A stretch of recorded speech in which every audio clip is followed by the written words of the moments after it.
دیر عظیم مجاہد حضرت خالد ابن ولید رضی اللہ عنہ. عموماً زمونږ دا پښتانه وي مونږ د خالد بابا اولاد یو، نو په دې سوچ کوو چې د کم خالد بابا، د خالد ابن ولید رضی اللہ عنہ که د بل خالد بابا. او بہر کیف خالد ابن ولید رضی اللہ عنہ د پیغمبر علیہ السلام یو ډیر نږدې صحابي تیر شوی دی، او کم وقت چې دی کافرونو د پیغمبر علیہ السلام خطرناک دشمنمو، د مکی مکرمی اوسیدونکي دی، د قریشو د خاندان سره تعلق لري، او په جاهلیت کې د اسلام نه مخکې د قوم چیونو دی با سالاری کولا. او دې زمانه کې خو ټول جنگ چې دی هغه د ټینک سره او د توپ سره تعلق لري، خو بیا هم ګورې په دې فوج کې اوس هم یو دسته داسې وي چې هغه د اسونو دسته وي، د رسالې دسته وي، اوس هم شته. او هغه زمانه کې خو اسبه په جنگ کې ډېر لوی کار کو، جنگ کې که مسلمان به او که کافر به او نو هغې سره به یو لښکر داسې و چې هغې ته به د اسونو لښکر وی، شاه سواران به و. د دې شاه سوارانو مشري به د خالد ابن ولید قوم کوله. د احد په جنگ کې چې کله مسلمانانو فتح او کامیابي وموندله، نو خالد ابن ولید کافرو په دغه وخت کې او دی د کافرو په فوج کې د اسونو د لښکر سپسالارو مشر و جرنیلو. نبی کریم صلی اللہ علیہ وسلم یو غونډی باندې د احد په میدان کې مخامخ یو غونډی د وړه غوندې لاندې یو خوړ بیږي، اوس خو پکې اوبه نشته، هغه زمانه کې اوبه پکې نه وی، داسې کله چې به باران وشو یا د چینو منو څه بعضې اوبه پکې رالې، د خوړ په غاړه یو وړه غوندې غونډی د جبل الرومات ورته وی، په هغې نبي علیہ السلام کسان کینول چې تاسو به دلته ناست یې، او عبدالله ابن جبیر رضی اللہ عنہ ورته مشر کړ، په دې غونډی به ناست یې. ځکه نبی علیہ السلام ته پته وه چې مونږ خو مخ په مخ جنګ کوو، هسې نه په دې غونډی نشلان دی چې دا خوړ دی، نو په دې کې څوک را باندې را نشي او د شان را باندې حمله ونه کي. نو هغه صحابو ته نبی علیہ السلام فرمایلی چې تاسو به دلته ناست یې، دې ځای نه بلکل به نه خوځئ، او که مونږ کامیابي وموندله، فتح هم وموندله، او مونږه دا دشمن وتښتېد هم به نه خوځئ، او که مونږ شکست ومونده او زمون غوښې مارغان تختی بیا به هم نه راکوزېږي. ځکه دا یره وه ورسره چې دی خوړ کې لاندې پټ مونږ خو جنګېږو، او دې کې خو خوړ خو ډېر جور دی، نو پکې اوبه خو پکې نشته، خو خوړ خو دی باراني اوبه کله کله پکې راځي، نو دې کې چې ته څوک پټ را نه شي او د دې غونډۍ په شا راتو شو په مونږ حمله ونه کړي، ځکه د غونډۍ نه شاته بیا لوی میدان دی. یو وخت رب العالمین مسلمانانو له فتح ورکړه. یو صحابي فرمایي وي ما د کافرانو ښځې لیدلې چې پنسي یو چتې کړې وې او د هغې غپازې ښکارېدل او منډې والې، او مسلمانان لګیا دي غنیمت غونډی. دغه غونډی باندې چې کم صحابه ناستو هغې وي موږ هم کوزېږو. چې کمې مشر دی عبدالله ابن جبیر رضی اللہ عنہ ورته نه به کوزېږې، د پیغمبر علیه السلام خبره م یاده نه ده چې نه به کوزېږې. هغې وی چې نه نبي علیه السلام خو بېشکه مونږ ته ویلي و، خو جنګ ختم شو. وی ګوره مونږ ته نبي علیه السلام ویلي و چې که تاسو فتح ومونته هم به نه خوځئ او که تاوان بیا به نه خوځئ. وی نه ټیک دی نبي علیه السلام ویلي و، خو هله چې کافر خو وی خو لاړه دا هغه دي وتښتېده، مسلمانان لګیا دي غنیمت غونډئ، مونږ به هم کوز شو. سره اختلاف راغی په هغې کې بعضې کسان را کوز شو او بعضې کسان په هغه غونډۍ باندې پاتې شو. هغې وی مونږ د نبي علیه السلام خبره نه غورځو، دلته به ناست یو، خو اکثر را کوز شو. خالد ابن ولید هلته نه د اسونو په لښکر مشر و، هغه چې غونډۍ ته وکتل یو ځل دو هغه په دې اټیک کړی مو، د غونډۍ په شا په دې خوړ کې راتاوېده چې په مسلمانانو به د شان حمله وکړو، خو دغې صحابو به په دې غونډۍ په غشو ویشتل، نو دوی به واپس وتښتېدل. خو چې ویې کتل چې غونډۍ خالي د ملګرو ته ویې راځئ، بس په هغه خوړ کې رالل پټ په پټه. مسلمانان خو بېغمه دي، هغوی خو لګیا دي غنیمت غونډۍ، هغوی ته خو پته ده چې شاته زمونږ په غونډۍ کسان ناست دي، زمونږ دفاع کېږي، شانه نه په مونږ څوک نه راځي. او دې شاته خوړ کې سره د لښکره راغې، لا ولې هغه صحابو سره جنګ وکړو چې هغه کم په غونډۍ باندې و هغې شهیدان کړل، خو لږ پاتې شوي وو. او بیا د هغه غونډۍ په شا په خوړ کې راوختو، په مسلمانانو د شانې حمله وکړله. ټول مسلمانان یو خوا بل خوا دې حد ته خبره ورسېدله چې د نبي علیه السلام مبارک غاښونه هم پکې شهیدان شو. او یا کسان صحابه کرام شهیدان شو، جلیل القدر غټ غټ صحابه کرام لکه حضرت حمزه رضی الله عنه غوندې، عبدالله ابن جحش رضی الله عنه غوندې، مصعب ابن عمیر رضی الله عنه، دا جلیل القدر لوی لوی صحابه کرام شهیدان شو. نو دا خالد ابن ولید د حملې د وجې نه چې دی د هغه کافرو د اسونو د لښکر څه په سالارو، دا د قومي نښه وه بس. او بهادر انتهایی بهادري وه پکې. پیغمبر علیہ السلام چې کله احد دغه ته حدیبیې ته وی خالد ابن ولید نه چا تپوس وکړه، وی تا چې اسلام راوړه نو ستا زړه کې د پیغمبر علیہ السلام متعلق څه سوچ راغی چې ته مسلمان شوې؟ وی ما اله ایمان راوړه. وی چا به په زور ایمان راوړي، چا به د بل شي د وجې نه راوړي، لیکن ما اله اسلام قبول کړ چې زما په زړه کې سوچه دا خبره پرېوته چې نبی علیہ السلام د الله رښتونی پیغمبر دی، او د هغې وی ما سره دلایل دي. وی چې کله نبی علیہ السلام عمرې له راته او د حدیبیې هغه صلح وشو په دغه سفر کې شپږمه هجره کې، وی ما د مکې کافرو ته وی چې زه به نن انشاءالله ستاسو انتقامونه اخلم، ټول به ظالم.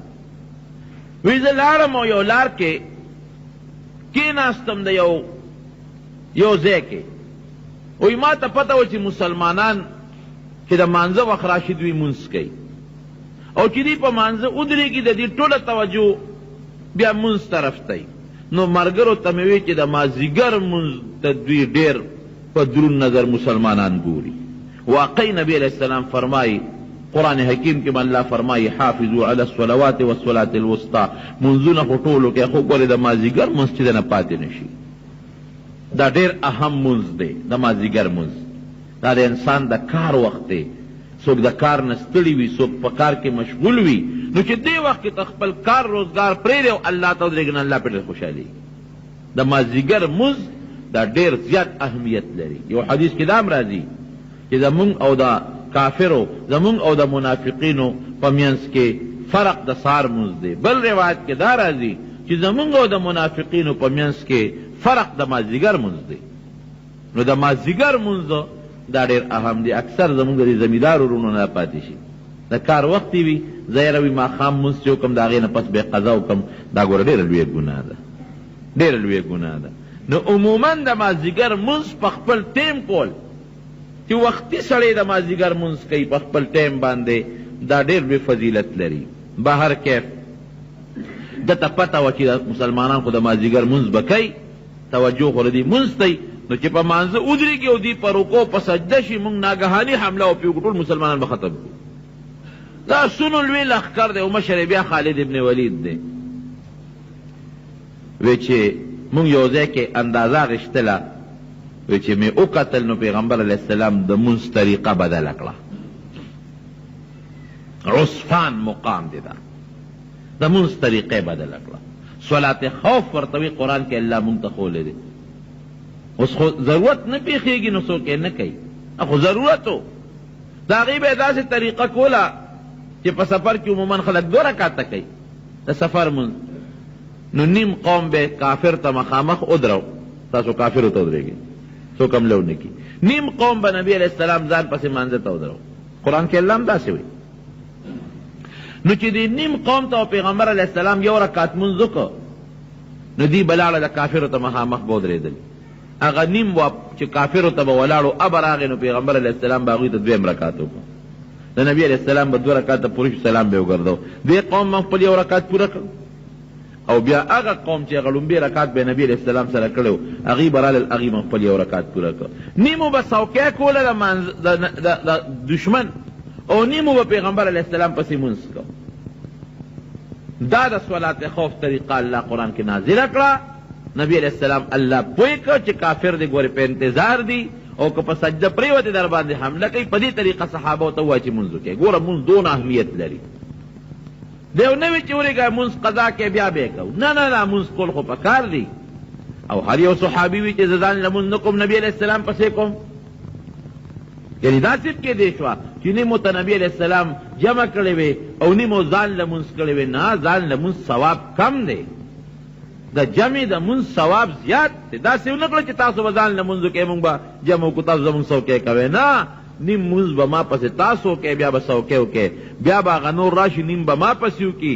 نو هغوی به هم خپل پوره کړي هغه یو چې تللی دی او تاسو هم یو رکعت چې در نه فوت شوی دی پوره کړئ د دواړو به د جمع مونځ نبي علیہ السلام پسې وشي دا د مونځ اهمیت دی ګورې وی چې مې وکتل داسې چې حمله کوو اوس نیم خلک صحابه مونږ ته ولاړ دي چې بیا مو قتل هغه نیم لاړل نبي علیہ السلام پسې مونځ وکړو چې هغه لومبو کم یو رکعت کړو ارال الله ته ودرېدل وی ما وی چې دا د خدای رښتونی پیغمبر معلومیږي چې زمونږ پړه کې د حملې اراده وه نو الله ورته د مونځ چل وښو چې داسې طریقه باندې مونځ وکړه هم به څوکۍ وشي هم به مونځ وشي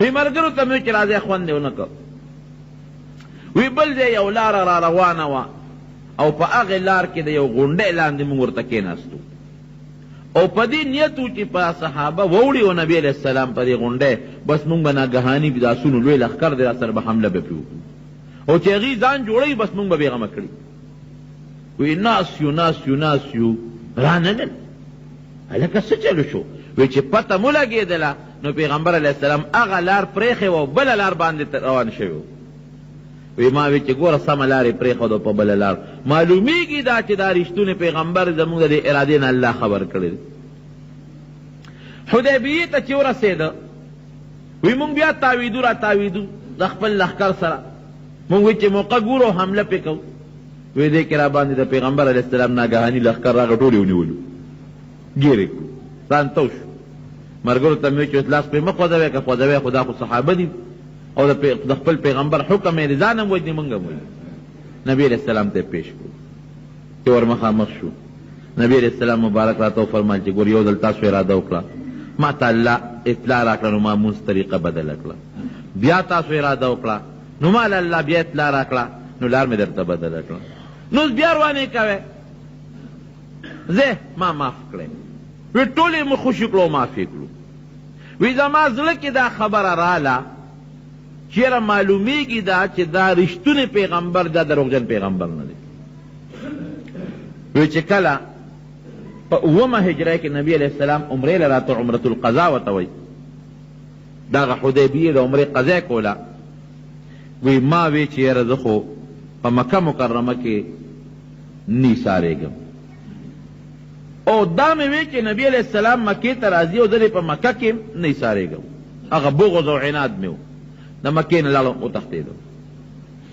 وی چې د مکې نه وتښتېدم او نبي علیہ السلام راغی عمره وکړه او واپس ځي د ضرورو ولید ابن ولید د هغه نوم مسلمان و صحابي و نو د هغه نه یې تپوس وکړي ولیده خالد څه شو ګوره وی زما تپوس یې وکړه هغه ورته وی چې د الله رسوله ما خو وقت خو نشته چې ته بار وتی دی یاره وی خالد ابن ولید چې دی نو هغه ډېر هوښیار دی او ډېر قابل او پوه دی او هغه د اسلام نه بار پاتې کېدل نه دي پکار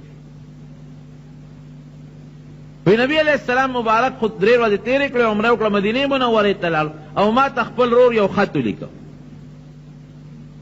هغه خط کې لیکلي چې ای زما روره خالده پیغمبر علیہ السلام په مکه مکرمه کې صرف او صرف ستا تپوس کړی دی ګورې د بل چا تپوس یې نه دی کړی او ستا متعلق یې دا ویلي دي چې هغه ډېر هوښیار دی او ډېر پوه دی او هغه د اسلام نه بار پاتې کېدل نه دي پکار دي چې هغه د خپله بادري د الله دپاره استعمال کړي او د اسلام دپاره استعمال کړي وایي چې ضرور دا خط راته میلو شو وایي زما پړه کې د اسلام مینه او جذبه پیدا شو هغه نښې خو مې لیدې وې لکې مې جذبه راله چې یاره واقعي نبي علیہ السلام ګوره زما نوم اخلي او څو ځایه ما ولیدل چې الله پاک د دې پیغمبر علیه السلام حفاظت وکړ، یو ځل نه، دوه ځله نه، څو ځله زمونږ نه الله بچ کړ. بس وی پړه کې مې جذبه راله، وی لاړم زما یو دوستو صفوان ابن امیه هغه له ورغلم، وی مې چې صفوانه یو خبره در سره کوم، داسې کار دی چې تا ته هم پته ده او دې ټولې مکې ته پته ده چې دا پیغمبر رښتونی دی، تا ته هم پته ده چې څو ځله موږ دوی سره جنګ وکړو لیکن هغه له الله بری ورکړي او موږ له الله شکست راکوي، او خو رښتونی پیغمبر دی. نو که دې خوښ اراده چې دا اسلام قبول کو ملګري شو. وی صفوان ما ته وایي چې خالده داسې کار دی چې که د مکې دا ټول خلک مسلمانان شي او یو زه پاتې شم نو بیا په ایمان نه راوړم، زه په مخه دی. وی ما وی چې د پلارم په بدر کې مړ دی، تریم مړ دی او د ده رشته داران هم مړه دي، د ده پړه کې هغه غصه پرته ده. وی بل دوست مې عکرمه د ابوجهل زوی هغه له ورغلم، وی ما ته چې عکرمه تا ته پته ده چې دا رښتونی پیغمبر دی او موږ ورسره بلا جنګونه وکړل، موږ له څه فایده راکړه، ګټه هم د هغه ده. او ګورې ملګري زیاتېږي او چې وروسته بیا ته مسلمانېږي او زه مسلمانېږم بیا به ښه نه او رښتونی پیغمبر دی. که دې خوښ یې چې د اسلام قبول کو. وی هغه ما ته وی چې چپ قطعا په ټوله دنیا که مسلمانان شي نو شي دي، خو که ته مسلمانېږې شه خو زه به دا کلمه د اسلام په خولې قطعا تر مرګه پورې ونه ویم. وی ما وی چې د پلارم په بدر کې مړ دی، د پړه کې هغه غصه پرته اگر چې وروسته دا همدغه عکرمه الله مسلمان هم کړ. وی بل یو دوست مې عثمان ابن طلحه هغه له ورغلم، وی هغه ته مې چې عثمانه دا هغه مشهور عثمان رضی الله عنه دا بل عثمان داسې کار دی چې تا ته هم پته ولګېده او ما ته هم پته ولګېده چې دا رښتونی پیغمبر دی. الله هر ځای کې د دې امداد کوي او ما خو پرې ډېره حملې وکړه والله خبر کړي څه دې خیال دی. وی عثمان ما ته وی چې بلکل یاره ما ته هم د الله رښتونی پیغمبر ښکاري. وی ما ورته وی چې اسلام نه قبلو چې مسلمانان شو. وی هغه وی چې زما مړه کېږي. وی مې چې زه چې ځو، وی ما ته وی داسې کار دی یو ځای نه وځو، دا خلک را باندې شکي کېږي، ته م ځه او زه به م ځم او یو خاص ځای یو بل سره نیټه کړه، هلته ته مخکې ورسېدې زما انتظار کوه او که زه مخکې ورسېدم ستا انتظار به کوو، هلته نه به یو ځای ځو. وی بله مې خوشحاله شو، اس مې برابر که ووتم. چې ووتم هغه ځای ته ورسېدم، هغه عثمان ولاړو، دواړه روان شو. اتفاقا یو بل صحابي دی حضرت عبدالله ابن عمرو، حضرت عمرو ابن العاص رضی الله عنه، عمرو ابن العاص هغه راغی. دا عمرو ابن العاص حبشې ته تللی و، دا د مکې د قریشو د کافرانو سردارانو دوی په مکه کې راغونډ شو او میټینګ یې خپل منځ کې وکړ او دا عمرو ابن العاص صحابي وي د ټولو مشرانو ته د مکې د هر قوم ملک پکې ناستو او قبایلي خلک لکه د ملکانو نظام. نو دی ورته وي د عمرو ابن العاص د مشرانو ته چې تاسو ته خو پته ده چې د پیغمبر دا دین زیاتېږي او خورېږي، نو که موږ په دې مکه کې یو او د ده دین زیات شو او راغې په دې مکې حمله وکړه نو د ده لاندې خو ژوند موږ له خوند نه راکوي. ور داسې سخت کافر موږ به د ما تحت چلېږو، داسې خو نه کېږي. ځای چې ځو چې ته حبشې ته هجرت وکړو، نو که دې راغی او په مکې حمله وکړه او مکې فتح کړه نو موږ خو به دلته نه یو که نه حبشه کې به یو، او که زمونږ ملګري غالب شو دا مسلمانان ختم شو بیا به راځو. وی ټول چې څومره ملکانو او رؤساو مشرانو ټولو وی ډېره ښه خبر ده لاړو وي حبشې ته، نجاشي او بادشاه د هغه خواله لاړو. وی ځان سره په تحفه کې څرمنې یوړئ. په مکه مکرمه کې خلک را قربانۍ کوي نو څرمنې زیاتې، حج د خلک راځي، قیمتي قیمتي د ګډانو د اوښانو څرمنې وچې شوې دا هم ځان سره په تحفه په ډالۍ کې یوړې نجاشي بادشاه له. وی چې هلته ورسېدو نو وی هلته د پیغمبر علیه السلام یو نماینده یو مسلمان راغلی و، عمرو ابن امیه زمری رضی الله عنه، استازی و د نبي علیه السلام. وی ما دې ملګرو ته وی چې یو چل نه کړو، اچې دې بادشاه ته ووایو او دا صحابي ته وغواړو دې مړ کړو، وړه خو به هم لږ یخ شي، قریش به هم خوشحاله شي. وی چې ډېره ښه ده.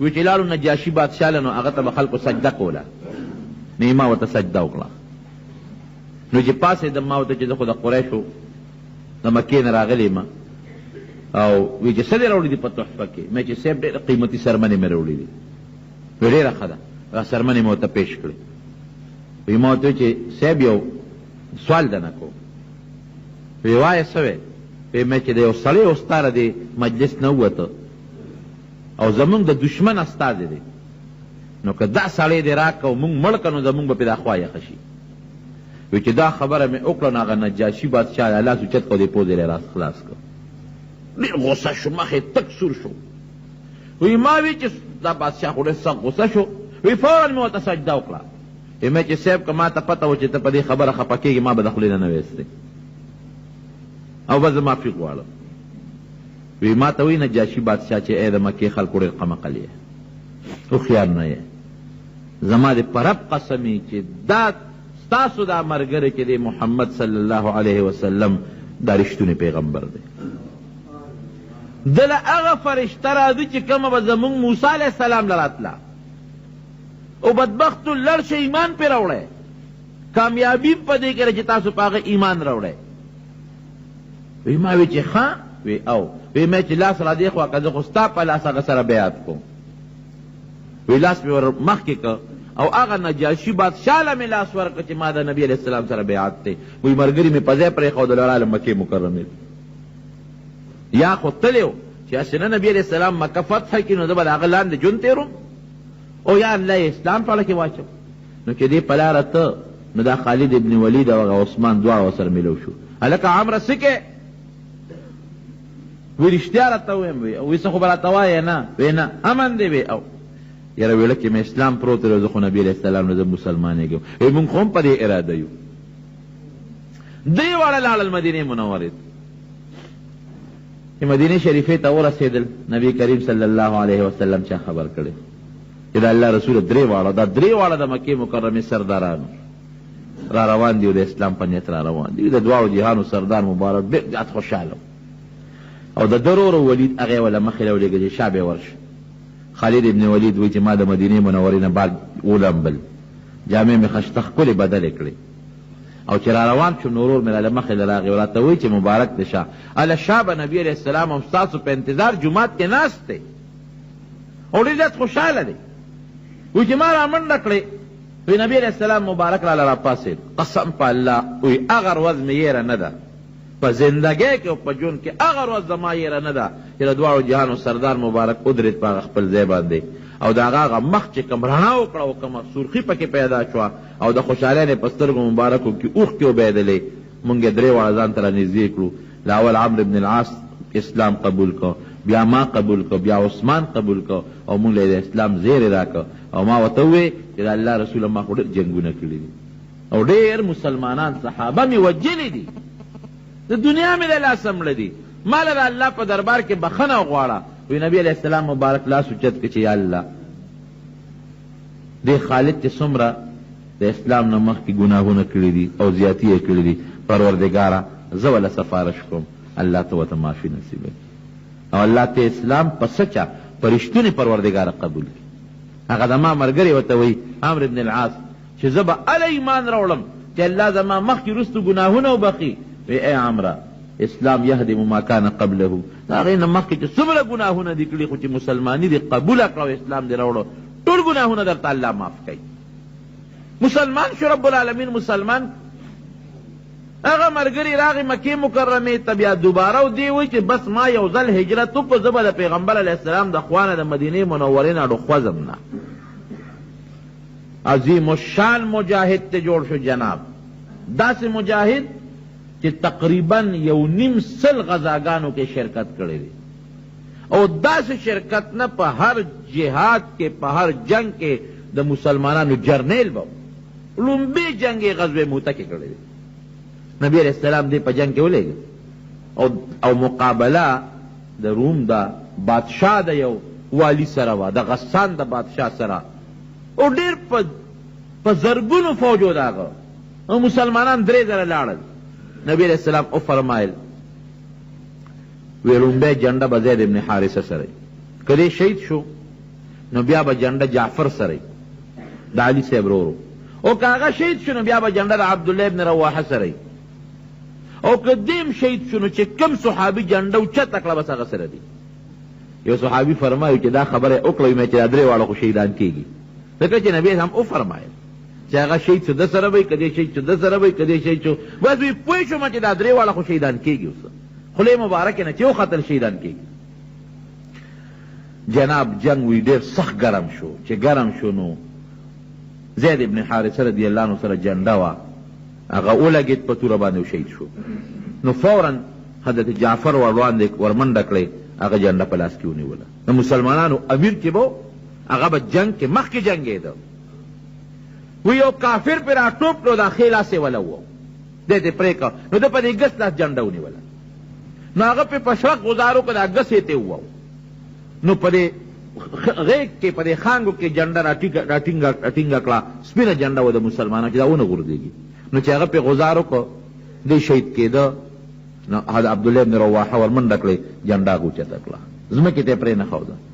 نو بل کافر په هغه راغوټه شو، هغه شهید شو. چې هغه شهید شو نو خالد ابن ولید ورمنډه کړه، جنډه اوچته کړه. نبی کریم صلی الله علیه وسلم په مدینه منوره کې په خپل محراب کې ناست دی او صحابه ورسره ناست دي، او دا خو د میاشتو په مزل لرې سفر ته تللي دي.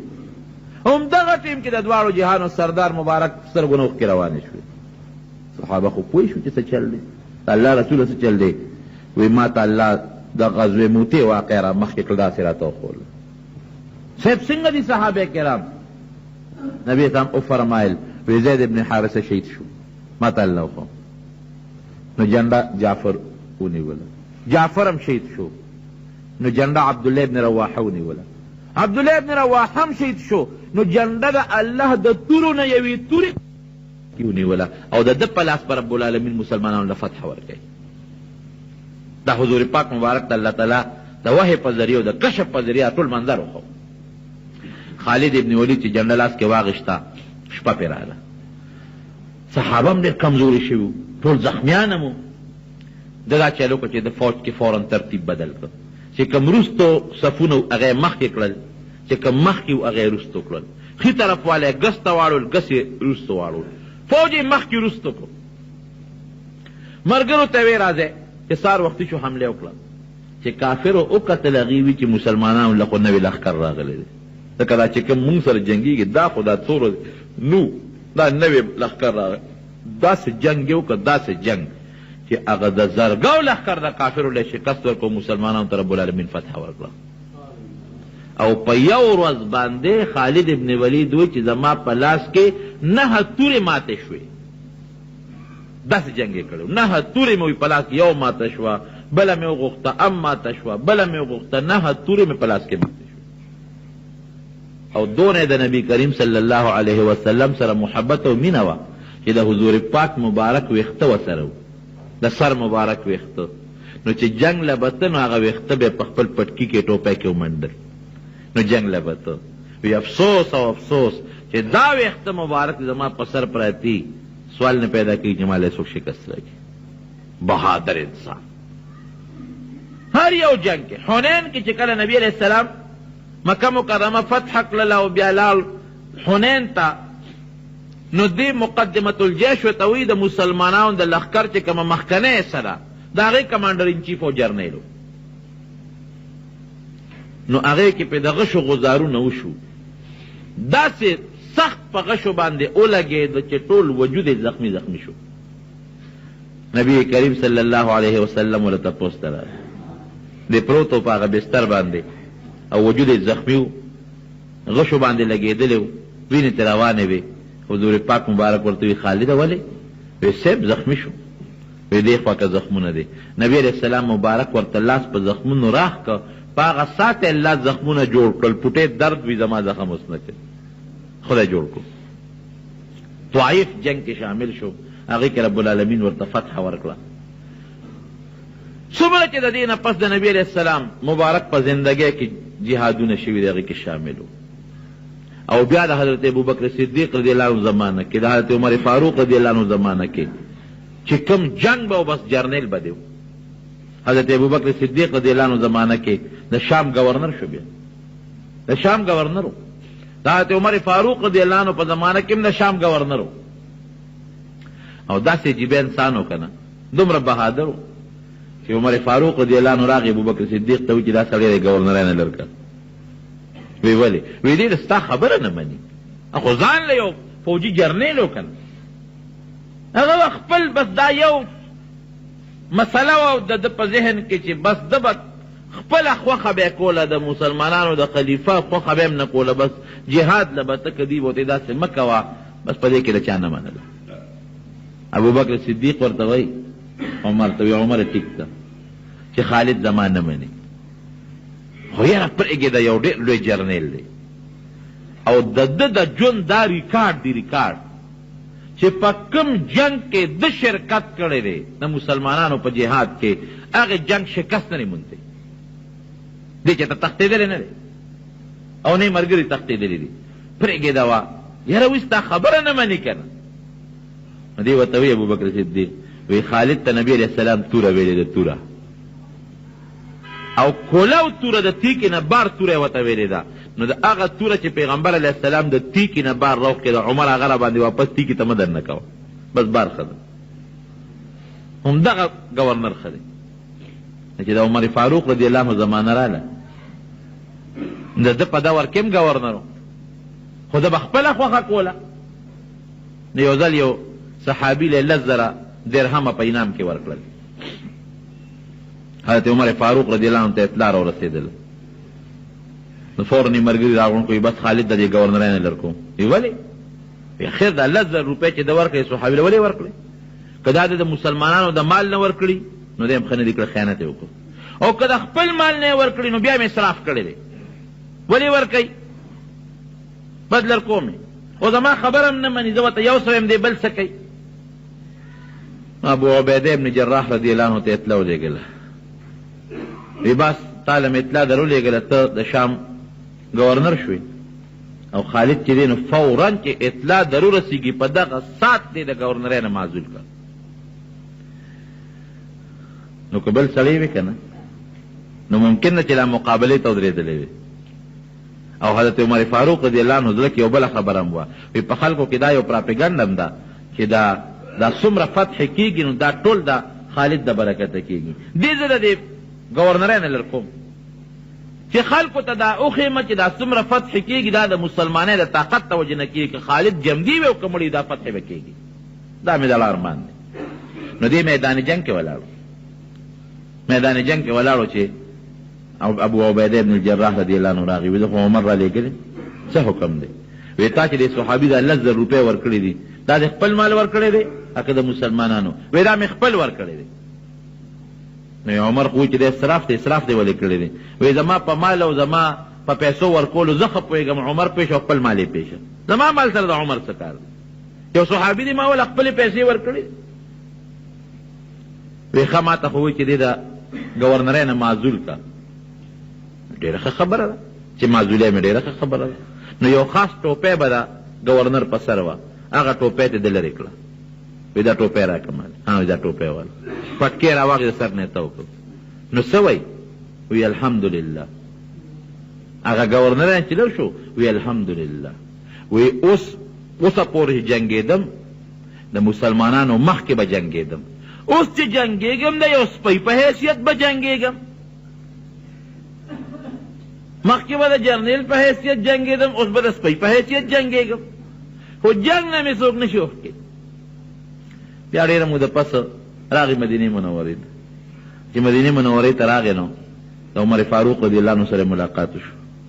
حضرت عمر فاروق رضی الله عنه ورته وایي چې ګورې خالده مونږ خو د ګورنرۍ نه لرې کړې، خو په دې خیال نه چې په تام څه شک و یا د خیانت شک مو در باندې، خو زه دې قوم دې دنیا ته دا ښیم چې ګورې که خالد یا بل صحابي جمدي وي او کني دا فتح او دا نصرت د الله په اختیار کړي، دا به الله مسلمان له ورکوي. نو دی بیا په مدینه منوره کې د هغې نه پس هم ډېر جهادونه کړي دي. نو اخره کې چې دی کله مړ کېده که نه نو ده به جاړل. یو ځل په بستره باندې پروت دی، بیمار دی او جاړي. چا ورته وی خالده ولې جاړې؟ وی جاړم په دې چې ساره نه په خپل کټ کې خېږي، په دې جاړم. نو ولې ته په دې خپې؟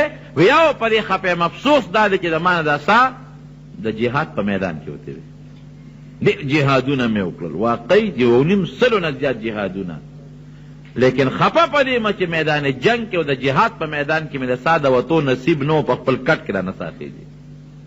او یو د وجود کې 2 ګوتې ځای داسې نو چې په هغې د غشي یا د نیزې یا د تورې داغ دی، 2 ګوتې ځای پکې داسې نو، ټول وجود یې زخمي زخمي و. د نبي کریم صلی الله علیه وسلم چې د سره کوم محبت و، یو ځل حضرت عمر فاروق رضی الله عنه لېږلی وی لاړ چې له صحابو نه زکات راغونډ کړه، راوړ وی صاحب 3 کسو زکات رانه کړه، باقي ټولو راکړه. و یو ستا تره حضرت عباس رانه کړه، دویم خالد ابن ولید رانه کړه، او دریم ابن جمیل یو صحابي دی هغه رانه کړه. نبی علیہ السلام او فرمایل وی د عباس زکات په ما دی، ابه زه درکوم، دوچان به درکوم، ځکه چې نبی علیہ السلام د هغه نه د 2 کالو زکات پیشکې اخیستی و. او د خالد غریب نه تاسو څه غواړئ؟ د هغه نه زکات مه غواړئ، د هغه خو چې څومره مال دی او سامان دی ټول جهاد ته وقف کړی دی، هغه سره دې څه چې تاسو ته زکات غواړئ. او دا دریم صحابي ابن جمیل دې خو ډېر زیاتې او ظلم کوي، الله مالدار کړو دې زکات نه ورکوي، دا خو زیاتې کوي. نو ګوره وی خالد ابن ولید چې څومره سامان دی، که اس دی، که توره ده، که زغره ده، که نور څه دي، وی ټول جهاد کې د الله په نوم وقف کړي دي. نو غواړئ ته څه؟ دا ډېر عظیم المرتبه، ډېر عظیم مجاهد، او دا نبی علیہ السلام ډېر نږدې ملګری پاتې شوی دی خالد ابن ولید، او دومره بهادر انسان چې نبی کریم صلی الله علیه وسلم په خپله ورته د سیف الله لقب ورکوي، سیف من سیوف الله، د الله د تورو نه توره ده. او زه اکثر طالبانو ته هم دا خبره کوم چې همدې پر خپل کټ پوزي کې ولې مړ شو، دې میدان جنگ کې ولې شهید نه شو؟ د هغه خدا خوښه وه چې د میدان جنگ کې شهید شم. او د 100 نه زیات جهادونه یې وکړل، دا ولې؟ زم نبی علیہ السلام مبارک و د توره ویلې، د توره چې توره یې ورته ووی او کولو توره یې ورته ووی، نو د پیغمبر توره او د الله توره بیا ماتېږي نه. د انسان د اوسپنې توره به ماته شي، خو د الله او د رسول توره ماتېدو والا نه ده. پیغمبر علیه السلام ورته د الله توره ویلې ده، دا به جنګ کې نه ماتېږي، ځکه په خپل کټ پوزي ته څه وختله. نو زمونږ پښتانه وایي موږ د خالد بابا اولاد یو. اوس به دا نسب وګورو چې واقعي موږ د خالد بابا اولاد یو که نه یو. نو خالد بن ولید په مدینه منوره کې وفات شوی دی. نسبن پښتانه د خالد ابن ولید اولاد نه دی نسبن. و یو څیز شته هغه دا چې پښتنو کې چې په رښتونې پښتونې نو هغه کې بهادري وي، دا حقیقت دی. ځکه همیشه پښتنو هم جهادونه کړي دي، په دې وطن کې پښتنو جهادونه کړي دي. محمود غزنوي رحمت الله علیه چې په دې علاقه راغی نو د پښتنو یې مرسته کړې دي، ورسره جنګ کړی دی، جهاد یې کړی دی. د سیکانو په مقابله کې دې پښتنو جهادونه کړي دي. په تحریک ازادۍ کې چې کوم وخت انګریز د دې وطن شړنه شړلې شوی دی، نو پښتنو پوره جهادونه کړي. زموږ علماو تاسو پښتنو مشرانو ټولو په شریکه ښه مضبوط جهاد کړی دی. باباجي صاحب رحمت الله علیه ته وګورئ کوم ځای کې پروت دی، دا خو د انګریز د جهاد د وجې نه مومندو ته تللی دی، په مومندو کې د هغه قبر دی. او باباجي صاحب رحمت الله علیه سره چې کوم خلک وو هغه هم ټول پښتانه مجاهدین. دا چې تاسو وینئ ځای په دې د اوږده اوږده قبرونه چې ته ښکاري، دا غټ غټ قبرونه، نو دا غټ غټ قبرونه دا نه چې دا پکې یو سړی ښخ دی، دا چې ته جهاد کې ملګري جهاد کې چې د مسلمانان شهیدان شوي نو هغې بیا یو قبر ایستي یا په یو ځای ښخ کړي وي، نو په هغې باندې یو اوږد څلی جوړ کړي، نو دا ځکه دا یو قبر ته جوړ شوي وي. دا نیموړی بابا تاسو تاریخ وګورئ، نو دا د محمود غزنوي ملګری رحمه الله دا هغه زمانه کې راغلی دي، دلته جهاد کړی دی. او بیا دغه ځای کې سره د ملګرو شهید شوي دي، نو دا ځای کې قبر دی ورسره ملګري هم دي. نو پښتنو په هر میدان کې د حقیقت ته د باطل مقابله کړې ده. انګریز که خدای پاک ایستی دی، دا بېله خبره چې نوم پکې د بل او د بل کېږي.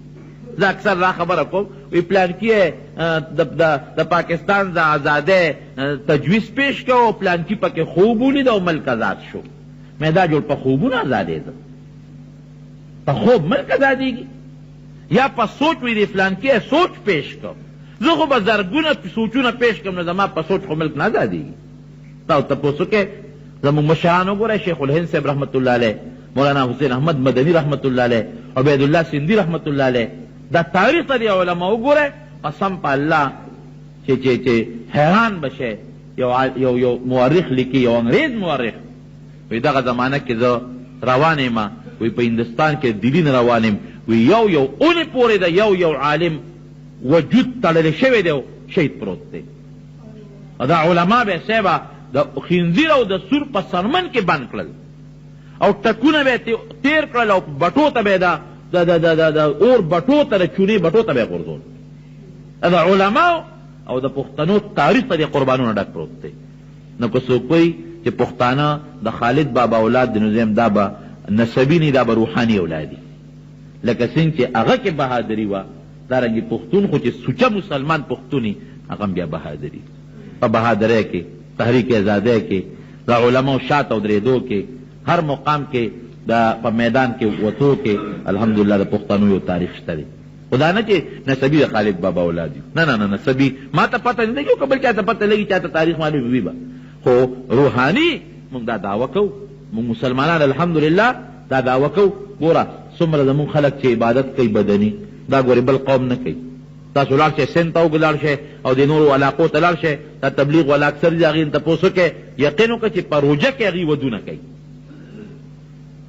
روژه پېژنیم نه چې ډېر خلک دې بانډو کې روژه پېژنیم نه چې زه روژه نیسم د خدای فضل دی زموږ پښتانه ښې روژې نیسي د الله فضل دی یو څیز کې موږ لږ کمزور یو چې د مالي عبادت کې بیا موږ نه یو شوي مالي عبادت کې نه یو شوي هغه خلک په مالي عبادت کې تکړه دي خو بدني عبادت کې که جهاد دی که هغه مونځ دی که هغه روژه ده که هغه بل عبادت دی هغې کې پښتانه بیا تکړه دي خو چې یاره پښتنو سره سوچه مسلماني وي ګورې دا پکې شرط دی سوچه مسلمانی چې وي پکې الحمدلله مونږ پښتانه یو مونږ سوچه مسلمانان یو نو مونږ د خالد بابا نه چې د هر صحابي اولاد یو مونږ د نبی کریم صلی الله علیه وسلم هم روحاني اولاد یو ځکه نبی کریم صلی الله علیه وسلم دغه فرمایي هر تقی هر پرهیزګار سړی او هر پاک انسان دا وي زما اولاد دی بهر کیف صحابه کرامو چې قربانۍ کړي دي نو الله دې د هغې له د هغې په آخرت کې او په جنت کې بهتر اجرونه نصیب کړي ځکه چې دا د هغې ژوند د قربانونو ډک دی قسم دې کور پرېښودی دی نبي علیه السلام چې کله مکه مکرمه فتح کړه یو صحابي وله راغی وی د الله رسوله وی ما له هغه خپل کور خو د کافرو نه واله که نه ځکه چې دې هجرت کړی و مدینې منورې ته نو کورونه ترې پاتې شو هغه کورونه کافرو قبضه کړل اوس خو موږ مکه مکرمه فتح شوه نو ته مهرباني وکړه زما هغه کور دی هله راکړه نبي اسلام مبارک ورته اشاره وکړه دې خوا راشه غوږ کې ورته پټه خبره وکړه صحابي روان شو بس ټیک شو جي صحابي چې تپوس وکړه وی حضور پاک مبارک درته څه وایي وی ما ته وی چې د کم کور دی د الله په نوم پرېښی دی او هجرت ته ترې کړی تپوس یې مه کوه وی چې بلکل یې نه کوم هغه کورونه بیا هغوی واپس رالل مکې مکرمې ته فتح یې کړه نبی علیه السلام مبارک وي چې کوم کورونه هم د الله په نوم پرېښي دي بس پاتې مې غواړو نه یې غواړو اسم نشته کورونه پاتې ځمکې پاتې پیسې پاتې بچي قربان ځکه خو الله صفت دی په قرآن کې والذین معه اشداء علی الکفار د کافرو مقابله کې سخت رحماء بینهم یو بل سره شعر و شکر رحماء بینهم افسوس دی نن زموږ مسلمان کافر پرېښی دی خپل منځ کې سره یو بل باندې سختي کوي یو بل سره ظلم کوي اخرت خو یېر دی ځمکه خو یېره چې ځمکې له بمزو تراهم رکعا سجدا یبتغون فضلا من الله ورضوانا پیغمبر ته ورته ګورې هر وخت پر رکوع په سجده پرتي او د الله فضل د الله نه غواړي او دا مثال تورات کې د دې ذکر دی دا په انجیل کې ذکر دی نو صحابه بهتر مخلوق دی د الله د نبی علیه السلام صحابه ځکه د حضور پاک ډېر لوی خدمت یې کړی د نبی علیه السلام نه په دې سینو غشي تنبولي دي د نبی علیه السلام مبارک نه په تورو باندې په خپلو سینو د تورې غزارونه تنبولي دي او دا زموږ دین خو چې موږ ته رسېدلی دی خو د هغې برکت دی الله دې موږ هم د هغې په نقش قدم روان کړي او پروردګار دې زموږ هم د دواړو جهانو خیر نصیب وګرځولی که یو سړی حج ته لاړ شي او په ده دلته قرباني واجب وي دی به دلته قرباني کوي او که نه به کوي د دې داسې مسله ده، دا لږه اوږده خبره ده. یو سړی چې حج له ځي نو دې کې دې ځای نه لاړ شي، نو څوک مدینې منورې ته د حج نه مخکې ځي او څوک ترې وروسته ځي. نو چې کوم سړی مدینې منورې ته د حج نه مخکې ځي نو د هغه دا قاعدې چې دې څنګه مکې مکرمې ته ورسېږي نو دې یو ورځ به تېرې کړي، نو په درېیمه یا په څلورمه ورځ باندې دوی فورا دیږي مدینې منورې ته. نو بیا مدینه منوره کې د ده 8 ورځې پوره کېږي، نو بیا واپس راشي مکې مکرمې ته.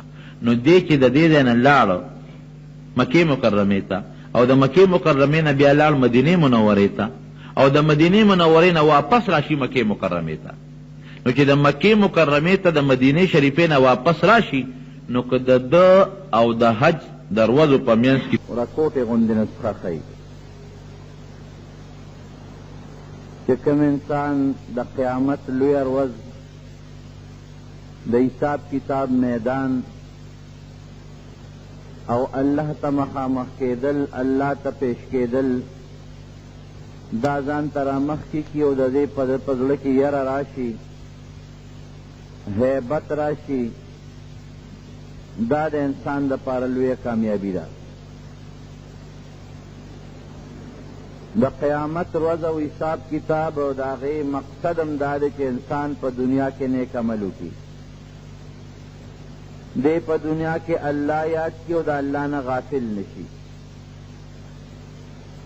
زمارونو دا د انسان فطرت دی چې یره د انسان په سر وي نو دی ټیکي، او که یره نی نو انسان خو څه کوي چې د څاروي په سر هم یره نی نو دی بې سری.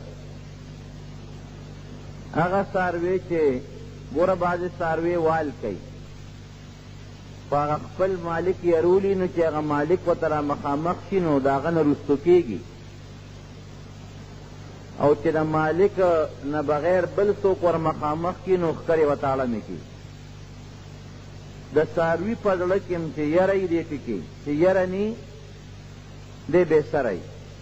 دغه رنګې د کمو بچو په زړه کې چې د مور او پلار یا د سکول د استاد یا د دیني استاد یری دی په ادبي، او د کم ماشوم په زړه کې چې د مور او پلار یا د استاد د مشر یره نی دی بې سری. روح انسان هم داسې دی، که د ده په زړه کې د قیامت د ورځې یره وي چې الله به ما نه تپوس کوي، حساب کتاب به را سره کوي، ښه کوم که بد کوم دا ټول به د قیامت په لویه ورځ راته را مخکې کي، دی به په ادب وي، دی به ټیکي، دی به د الله نه یریدونکي پرهیزګار مسلمان جوړیږي. او که په زړه کې د الله یره نی د قیامت خبرې تاړو توجه نه ورکوي، د قبر عذاب، الله ته ودرېدل، هېڅ قسمه یره یې پړه کې نی، دی به بې سری، د هېڅ پروا به نی، دی به نه الله یادوي نه به د شیطان نه ځان ساتي. نو د کامیابۍ نښه د الله په نزد د کامیابۍ نښه، د جنت د رسېدو نښه، د الله د رضا نښه دا ده چې ځان به بې سره نه جوړی، قیامت به نه یېری، د قبر عذاب به نه یېری، الله به نه یېری، حساب او کتاب به نه یېری. دا به ستا یقیني چې دا ټولې خبرې مخکې را روانې دي، زه ورسره مخامخ کېږم. ګوره لوی لوی صحابه کرام دي، حضرت ابوبکر صدیق رضی الله عنه څومره د لوی مرتبې خاوند دی، لیکن د الله یره په زړه کې دومره پرته ده چې سړی حیران شي. یو مرغۍ یو باغ کې ګرځېده او ټوپونه یې وال. حضرت ابوبکر صدیق فرمایي یاره افسوس چې دا مرغۍ زما نښه ده. چا ورته وی ته خو د نبي علیه السلام جلیل القدر صحابي او د جنت زیر ستا متعلق شوی دی، الله ته خوښ یې ډېر زیات، نو ته د مرغۍ امید ولې کې؟ یره وی که دا مرغۍ مړه شي مرګ وله راشي نو ختمه به شي، او زما څه پته لګي که د الله قهر را باندې راغی او د خدای غضب ونیوم نو بیا ماله ختمېدل نشته. حضرت عمر فاروق رضی الله عنه څومره د الله نږدې صحابي دی، د پیغمبر علیه السلام نږدې صحابي دی، الله ته خوښ بنده دی. یو ډکې یو ځل را واغېست، رکوټې غوندې ډکې، هغه یې روچت که وی دا ډکې ما نه ښه دی چا ورته وي یو ډکې وی او که دا اور کې وغورځېږي نو لوخړه به شي لمبه به شي ختم به شي خو که زه د جهنم اور ته ننوتم او الله راته په قهر کړي نو بیا وله ختمېدل نشته زما وروڼو دقه اصلي د کامیابۍ شی همدا دی اصلي د کامیابۍ شی چې زړه کې د انسان بې سرتوب نه وي او د انسان په زړه کې هر وخت د الله یره او د الله فکر وي دا د کامیابۍ نښه ده حضرت عمر رضی الله عنه د مدینې شریفې په کوڅو کې سره د دې نه چې بادشاه او د مدینې شریفې په کوڅو کې به ګرځېده د خپل رعیت او د خپل قوم او د خپل ملت خیال به ساته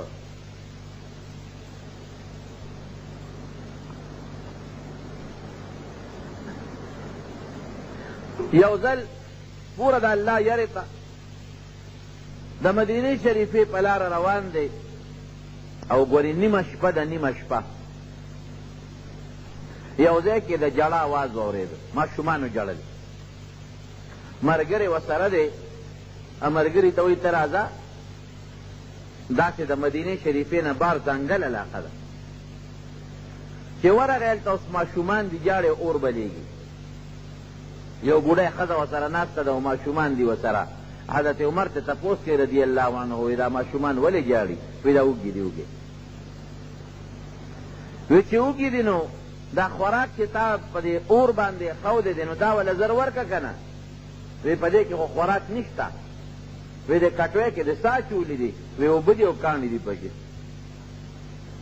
وایي په اوبو په کاڼو څه کوې وایي دا ماشومان پې غولومه دوی مې په تمه کړي دي چې دله څه پخومه نور خو څه شته نه نو په دې تمه باندې که د دوی دا جړه لږه غلي شي او دوی له خوب ورشي هسې خو راته جاړي نو په دې یې غلومه نو دې ورته وایي چې ته د مسلمانانو بادشاه له ولې نه راځې بیت المال له ولې نه راځې چې دا ماشومان درته جاړي او چغې درته وایي او خیمه د شپې لګولې ده وایي د قیامت ورځ به یې د عمر ګریوان او زما بلاسي بس داسې وبوګنېده ویرېده وی ترور عمر ده نه څه خبر دی خو چې ته خبر کې او بیا څه در نه کړي نو د الله دربار کې به یې د قیامت پر ورځ راکاږي نو چې ته خبر نه کړې نو اده نه څه خبر دی وی چې زمان نه ځان نشي خبرولی بادشاهي ولې کوي چې دې بادشاه وي نو ما نه به ځان خبروي ګرځي به غلام ته وایي شا به را منډه که دې خو یې پېژنده نه چې دا عمر فاروق دی لاړ بیت المال ته او د هغه ځای نه یو بوجۍ را ډکه کړه اوړه او ستوان او کجورې او څه هغه زمانه کې چې کوم خوراک دی هغه یې پکې واچو او بوجۍ یې ډکه کړه او خولې وله وتړله هغه غلام ته وایي نوکر ته وایي دا را پشا کړه غلام ورته وایي صاحب نه دا به زه پشا وړم ما ته یې را پشا کړه عمر فاروق رضی الله عنه ورته وایي نه ته زما نه ډېر مضبوط او نه ثواب زمانه زیات خوښ دی وی نه صاحب دا خبره خو ټیک ته خو ته بادشاه او زه غلام یم او پیټې وړل د غلام کار د بادشاه کار نه دی دا به زه وړم وی د قیامت پر ورځ به زما پیټې څوک وړي اوس خو به دا پیټې څه یو څه خو د قیامت پر ورځ به یې څوک وړي یوړی شي که د قیامت پر ورځ زما پیټې وړی شي نو دا هم یو څه که د قیامت پر ورځ نه شي وړی نو زه خپل پیټې او ته خپل نو بیا به دا زه وړم وی د قیامت پر ورځ خو ستا بوج نه شم وړی وی را پشی که ګور امیر المؤمنین ته بادشاه د مسلمانانو ته هغه پیټې بوجۍ مې ورپشا کړه نو چې کوم سړی د بوج د وړوني نو هغه ته شی وړل ګراني که نه وی دا بوجۍ درنه وه وی قسم دې اوس هم هغه منظر مې په دې سترګو کې دی چې دا خپې به یې کږې وږې تلې راتلې وی په ډېر تکلیف یې هغه بوجۍ یوړله او د هغه ښار نه بار د هغه بوډۍ د خیمې خوا کې وغورځوله وی ما ته وی شا به دا کټوۍ وینځه اوبه پکې برابر کړه چې د ماشومانو له خوراک برابر کړو وی کټوۍ مې برابر کړه په هغه کټوۍ کې د زیتون تیل واچول اوړې پکې واچول کجورې مجورې پکې واچول چې سالوا د ماشومانو لوس پخه کړي وی اور هم بلاو اور نه بلېده مړ شو راته نو وی مې چې صاحب دې خوا شه چې زه دا اور بل کړم وی اخوا شه دې اور ته وی ګرمي ده چې دې خوا شه لوګې دی وی ما ورته وی چې دا لوګې دی او د قیامت لوګي سره به څه کوو او ما ته وایي چې دا اور د دې نه خو مې خوا کوې خو د قیامت اور سره به څه کوې وی قسم دی هغه اور له به یې پوکې ورکو وی اوس هم زما هغه منظر په دې سترګو کې دی چې د هغه د هغه ګڼې ګیرې نه به د هغه د اور هغه لوګې پورې را پورې ورته راوته او د لوګي د لاسه یې دا سترګې د اوښکو نه ډکې وې وی هغه حلوه په ښه کړه او تیاره یې کړه او هغه ماشومانو ته یې کېښوده وی ما ورته وی صاحب زه چې ځو نه وی صبر وکړه دا ماشومان مړو نو ماشومان یې په خپل لاس باندې ماړه کړل وی بیا مې وی صاحب زه چې ځو وی صبر وکړه دا ماشومان په جلا مې لیدي دي چې دوی په خندا شي نو هله به ترې ځم چې د قیامت په ورځ دا بوډی ما د الله دربار کې راکاږي چې زه خو الله ته کم از کم دومره ویلی شم که نه وی چې ماشومان مالو شو یو بل سره په خندو په لوبو شو نو یې مونږ را روان شو نو یې بیا ورته عمر فاروق هغه بوډی ته وایي چې بوډی سار له بیت المال ته راشه امیرالمؤمنین ته چې تا له پسې وظیفه مقرره کړم نو بوډی ته خو پته نه هغه خو وی چې دا به هم لکه د ایران او د روم د بادشاهانو پسند بادشاهي ما به یا څوک ورپرېږدي یا نه وی بادشاہ ته به ما څوک پرېږدي وی ته راشه ترور هلته به زه موجود یم خدای به خیر کړي نو چې را رخصتېدو نو هغه بوډی ورته دعا وکړه وی بچې وی د بادشاه سره ته مناسب عمر مناسب نه دی وی خدای دې عمر د بادشاه نه لرې کړي او تا دې الله د هغه پسې کښېني همدې ته دعا کوي وی روان شو دی سار وختي بوډی مجلس لراله دربار لګېدلی دی څه دربار به مسجد نبوي کې به دقسې په مصلی د پاسه ناست و صحابه به ورته ګیر چاپېره ناست و د خلکو فیصلې به یې کولې دی دربار و بوډی راله چې څنګه رانږدې شو تپوس یې که امیرالمؤمنین کوم ځای دی وی دا په مصله کې ناست دی چې رانږدې شو ویې کتله خو یې د شپې لیدی بس پوه شو چې دا خو همغه سړی دی چې بېګا پې ما بوج راوړی دی ما له اور بل کړی دی پوکي لوګي ته والی دی زما ماشومان یې ماړه کړي دي هسې نه سزا رانه کړي او د عمر فاروق خو ډېر روب او دبدبه م وه بوډی زر رسته شوه صحابو ته یې راوینېسې را مخکې کړې ورته یې وې وایه ترورې چې څه دی مقصد دی وی ګوره ښه وي زه خو د ټولو نه مخکې دا معافي غواړم چې بېګا په تا ما څومره زیاتې او څومره ظلم کړی دی وی نه بوډی معافي مه غواړه دا ستا حق و ستا د بچو حق و وی یو خبره درته کومه اوس چې د قیامت په ورځ د الله په دربار کې ودرېږي اوس به څه وی بس دا راته ووایه د قیامت په ورځ چې د الله دربار کې تا وی ودرېږم نو عمر به د دې ګریوان نه رانیسم او الله ته به یې مخامخ کوم اوس به څه وی اوس به وایم چې یا الله په مخ د ځمکه که ما انصافدار او عادل انسان لیدلی دی نو هغه عمر فاروق دی او خدای زه دې خبرې ګوی کوم چې په نیمه شپې زما وږي بچي یتیمانان بچي ماړه کړي دي او په دا خپله شی وله بوجۍ راوړی دی د بیت المال نه ورته مستقل رزق مقرر کړ میاشت په میاشت تال او ستا بچو ته تنخوا به میلاویږي راځي به دا د الله یری ګورې د هر چا دا خوږه او دا پسته او نرمه بستره خوښوي د هر چا خوب خوښي یو ځل د مدینې منورې په کوڅو کې روان دی بار ووت چکر به یې لګو داسې باروبار یو خیمه لګېدلې ده او د هغه خیمې نه د فریاد اواز راځي فریاد داسې زبیرګي ترې راخېږي ملګري ته وایي ته راځه داسې معلومیږي لکه چې د خیمه کې څوک مریض دی چې ورلل یو سړی دی په خیمه کې دننه بار کېږي او په ډېر لوی تکلیف دی او ځان ته یې ډیوه او شمه بله کړې ده سړیه څوک یې وی میلمه یم دلته څه کوې وی بس شپه را باندې راغلې ده او دې خیمه کې دا مې دلته خیمه لګولې ده وی دا فریاد او دا زبیرګي چې ورم داسې شی دی وی دا زما کور والا بیماران دي په دې خیمه کې دننه دي څه تکلیف دی ورته وی د ماشومانو د پیدایش بیماري ده نو وی څوک ورسره شته وی څوک نشته وی د خوراک مراک څه انتظام وی هېڅ نشته مسافر یم غریب یم مسکین یم دې خو یې نه پېژن کور یې منډه کړې کور ته لاړ بیبي ته وی ښځې د خوب یې راپاڅوله وی د الله د رضا دپاره به یو خدمت وکړی شي د یو مسافر او د یو بېکس او بېڅوکه خدمت دی اوس د شپې ښځه او ښکل دا ښه خبره نه ده دا خدمت به وکړی شي ګوره الله به دله جنت درکړي الله به د جهنم د ورنو ساتي او چې د یو مسلمان تکلیف دې پورته که نو د قیامت پر ورځ به الله ستا نه ډېر لوی تکلیف پورته کړي. نبی علیہ السلام مبارک فرمایي که نه حدیث دی، چا چې د یو مسلمان نه د دنیا یو رکوټي مصیبت لرې که، د دې انسان نه به الله د قیامت د ورځې غټ مصیبت لري.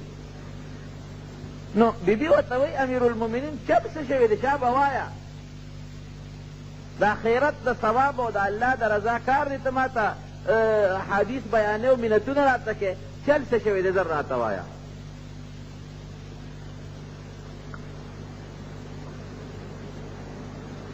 وی دغسې د دې ښار نه بار په خیمه کې یو مظلومه ښځه غریبه بې کسه بې څوکه مسافره او د وړو د ماشومانو د پیدایش تکلیف دی ورته. وی شابه زتې ځو، وی چې سامان ځان سره واله چې انسان له څه ورکول غواړي دغه وخت. هغو زنانه وه زر یې سامان مامان برابر کو او په منډه لاړل.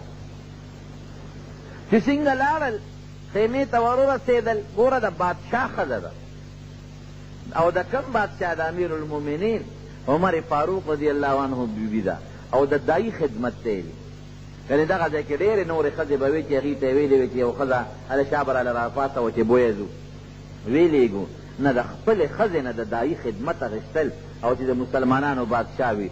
رونو وایه استاد هغه چا هغه څوک دا کار کوي چې په زړه کې د الله یره چې په زړه کې یره نی داسې څوک کولی شي نشي کولی. نو سړي ته وایي وروره بار روځه. وی ولې؟ وی ما دا کور والا راوستل چې ستا د دې ښځې خدمت وکړي. وی ښه. سړی یې بار راوسته و، عمر فاروق خپله بیبي وردن نه کړه. ښځې له هغه وخت سره چې څه ګرم خوراک پکاري یا بل څه پکاري هغه انتظام یې ورته برابر کړ.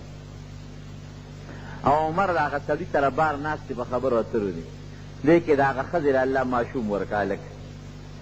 نو حضرت عمر فاروق رضی الله عنه ته ښځې بیبي آواز وکړ، وی امیرالمؤمنین مبارک دشه، تا دې مسافر رور له خدای پاک زوی ورکړ. خو چې دی ورته وي چې امیرالمؤمنین مبارک دشه نو سړی پر پیدو شو. وی ښه ته عمر فاروق امیرالمؤمنین یې ویو؟ وی دا ستا بیبي ده ویو؟ وی صاحب موږ معافي غواړو، ما نه خو غټه غلطي وشو. او هلته په خیمه کې په ښځه هیبت راغی چې ښه دا عمر راغلی دی بار ناست دی، دغه خو یو نوم و یو دبدبه وه. او په ښځه هیبت راغی چې ښه د امیرالمؤمنین ښځې د ما د دیتوب خدمت وکړه. نو ګوره پیده پکې دومره شوه چې په هغه ښځې دومره هیبت راغی چې د هغه هیبت سره خدای پاک هغه مکمل جوړه کړه. د ماشوموالي د ماشوم د کېدو نه پس چې نور کم تکلیفي د هغه هیبت سره الله د هغه نور تکلیف دم خلاصه کړه. زړې ورته په خپو پرېوت صاحب معافي غواړم، ما په زما ښځه دې مړه وې خو چې ستا بیبي د هغې خدمت نه وې کړی، زما ښځه دې مړه وې خو چې تا وله خدمت نه وې کړی. وې نه، د قیامت پر ورځ به څه کوو؟ د الله دربار کې چې الله ته زه مخامخ ودرېږم او ما نه الله تپوس کړی وی چې دغسې د مدینې په قرب و جوار کې یو ښځه په خیمه کې پرته وه او د هغې څوک نو او بېکسه او مسافره ښځه وه، ما به الله له څه جواب ورکو؟ سهار وختي به بیت المال ته راشي چې ستا دپاره او ستا د دې ماشوم دپاره مونږ ته نښه وظیفه مقرر زړه کې چې د الله یری. حضرت حسن رضی الله عنه فرمایي، حضرت حسن وی زما د قسم د جمعې ورځ وه، حضرت عمر فاروق رضی الله عنه ته مې کتل نو جامو کې ټوټې لګېدلې وې. نو ما هغه ټوکړې وشمېرلې 12 ټوټې ورته لګېدلې وې، 12 ټوکړې. او یو ځل یې جامو شلې ده نو درزي له ولېږله وی دې ته یو ټوکړه واچوه. نو هغه درزي ورته نرمه پسته ټوکړه واچوله. نو چې دله جامه راولېږله وی دا خو یې ورته نرمه اچولې ده، واپس یې ورولېږله وی غټه مضبوطه کړپله ورته واچوه. او خپلو عاملانو ته وزیرانو ته ګورنرانو ته چې کله به یې لېږل نو دا به ورته نصیحت کو چې ګورې ته خو لاړې د پلانکې علاقې ګورنر مې کړې خو ګورې نری جامې به نه اغوندې غټې به اغوندې، معده ډوډۍ به نه خورې، د کلک وړو ډوډۍ به خورې. دوه شو. او دریم دا دی چې په ځان به څوکیدار نه مقررې چې هر وخت د مسلمان اجیت او تا ته را رسېدی شي، څوکیدار به نه مقررې. نو په بصره کې یو گورنر مقرر کړی و، عیاض یې نوم و. د هغه متعلق یا شکایت وکړه چې ځان ته یې څوکیدار مقرر کړی دی او چې کله یې خوښي ځان ته خلک پرېږدي او چې کله یې خوښه نه پرېږدي. محمد ابن مسلمه رضی اللہ عنہ بولی گئی تلاق چې پورم تحقیق وکنه بیا مال راشه هغه لاړ چې معلومات یې واخیستل راغی وی امیر المؤمنین خبره رښتیا ده ځان ته څوکیدار مقرر کړی دی چې کله یې خوښوي خلک پرېږدي او چې یې خوښه نه پرېږدي وی ډوډۍ څنګه ده وی د معدې ډوډۍ خوري وی جامې څنګه ده وی نری باریکه جامه اغوندي سوال جواب یې ورپسې وکړو ته ما معزول کړې راشي د ګورنرۍ نه یې مات که بل ګورنر یې مقرر او چې مدینې منورې ته یې راوسته ورته وی ښه ته د مسلمانانو ګورنر یې مسلمانان به غټې جامې اغوندي درنې او ته به د ریخمو نری باریکې جامې اغوندي مسلمانان به سغ اوړه خوري او ته به د معدې ډوډۍ خورې او تا ته د مسلمان چې اجت شي نو ستا څوکیدار به ولاړي کله به یې پرېږدي او کله به یې نه پرېږدي ته ما د ګورنرۍ نه مات کړې او اوس به داسې کې چې نری د شړۍ جامې یې وله ورکړې دا شړۍ ټي که نه دا ویښتو والا هغه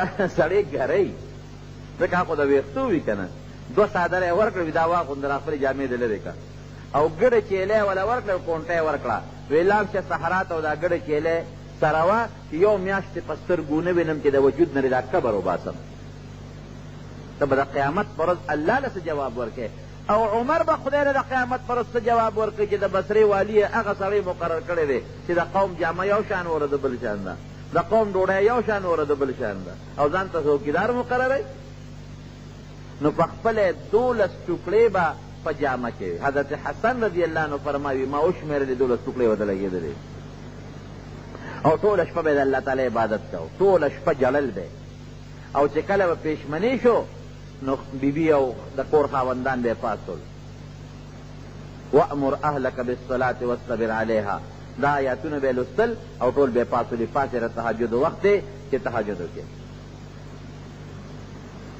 مصر چې کله فتح شو شام او د مصر د علاقې نو د مسلمانانو چې هلته کې کوم والي دی ګورنر دی حضرت عمر فاروق رضی اللہ عنہ عمرو بن العاص رضی اللہ عنہ عمر فاروق رضی اللہ عنہ پسې سوال جواب ولیکه چې صاحب شام ته راشي شام د مسلمانانو په قبضه کې راغی او شام فتح شو شام خو بیت المقدس پکې لوی جومات دی او د ډېرو پیغمبران او یا پکې پیغمبران دفن دي او د مسلمانانو د پاره لویه خوشحالي وه چې زمونږ قبله اولا فتح شوه او د مسلمانانو په قبضه کې راغله نو عمر فاروق رضی اللہ عنہ د ډېرې لویې قافلې سره شام ته روان شو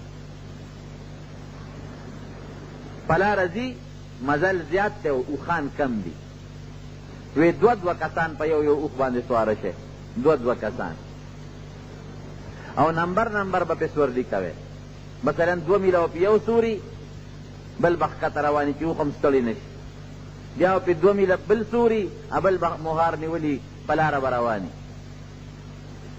قافله روانه شوه حضرت عمر فاروق رضی اللہ عنہ ځان سره یو غلام ملګری کوي هلکه ته به ما سره دی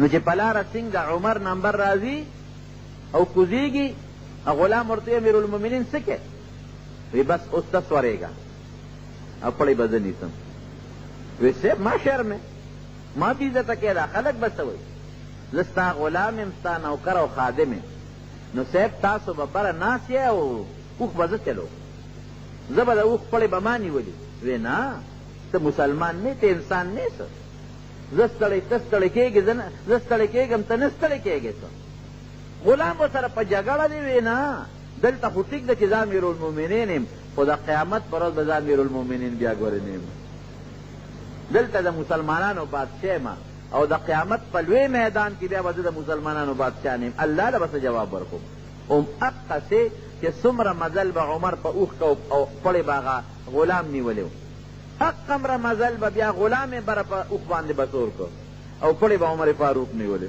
او بس کي څوک داسې چې خپل نوکر په ساوري باندې سور کړي او پړی ده نیولي او وی امیرالمؤمنین عمر فاروق غوندې سړی شام ته ورسېدل کافي مزل دی چې شام ته نږدې شو د شام یهودیان او عیسایان ټول استقبال لروتی دي او نوم خو یې خلکو اورېدلی چې حضرت عمر د یو روب او د دبدبې خاوند دی نو تماشې له هم ډېر خلک راوتي وو چې موږ دا عمر ووینو چې دا لاسین سړی دی اتفاقا چې شام ته کله داخلیږي قافله دغه وخت کې د عمر نمبر په دې راغلی دی چې د اوښ پړی به نیسي او غلام به زورېږي. نو عمر فاروق راکوز شو غلام ته یې بره خېږه او زما نمبر دی. غلام ورته خدای دپاره امیر المؤمنین دا خو موږ دار شام ته داخلیږو دا خلک ستا استقبال له راوته دی نو دا خو ډېره زیاته بده خبره ده چې د اوښ پړی تا نیولي او زه پرې د پاسه سور یم. ځکه په لار هم دا چل وکړه نو خیر دی لیکن دلته به دا چل نه کړو. دا خلک به څه وایي؟ موږ به بېعزته ښکاره شو. دا مسلمانان به ډېر وایي به چې ښه د دوی داسې امیر المؤمنین دی بادشاه دی چې غلام په اوښ ناست دی او پړی ده نیولی دی. ورته یې ویې ګوره د انصاف کار به کوو بې انصافي به نه کوو. انصاف دا دی چې نمبر زما دی. خلکو هم ورته مینت وکړه زاري ورته وکړه وزیران ټول چې صاحب دا زمونږ بېعزتي ده دا ستا بېعزتي ده د مسلمانانو بېعزتي ده او د خدای دپاره ته سور شه او پړې خیر دی دا غلام نه بل څوک به ونیسي. وی داسې کېږي نه. هغه غلام یې په اوښ باندې سور کړ او د پړې نیولی. د مصر په لاره چې کله پاشاهرا باندې ور داخل شو هلته یهودیان او عیسایان دي چا سره کتابونه دي ورته ګوري چې یاره وګورو چې زمونږ په کتابونو کې د مسلمانانو د دویم خلیفه د عمر فاروق کوم صفتونه دي چې هغه په ده کې شته او که نشته چې مونږ ته پته ولګي. ځکه چې په پخوانو کتابونو کې د نبي علیه السلام او د هغه د څلورو واړو ملګرو مکمل صفتونه موجود دي. مونږ ګورو چې دا هغه دی او که نه دی. نو چې دې سینګ په هغه شهرا په هغه لویه لاره ور مخامخ شوه یهودیان عیسایان یو بل له مبارک شي. وی مبارک شی وی دا هغه عمر نه دی دا په اوښ باندې چې زور دی. وی دا مخکې چې را روان دا ستاسو امیر المؤمنین اوښ دی وی دا هغه نه دی. وی زمونږ په کتابونو کې چې د مسلمانانو د دویم خلیفه کوم صفت راغلی دی هغه په ده کې نشته. د مصر بادشاه ورته وی دا د اوښ پړی چې نیولی دی دا بادشاه دی زمونږ دا چې سور دی دا نه دی د اوښ دا پړی چې نیولی دی چې هغې کتابونو ته وکتل او ده ته وکتل وی قسم نه چې همدغه سړی دی. د مسلمانانو دویم خلیفه د نبي علیه السلام دویم ملګری هغه همدا سړی دی. صرف د عمر فاروق په لیدو باندې پروردګار د دنیا یهودیان او عیسایان مسلمانان کړل. صرف په لیدلو باندې.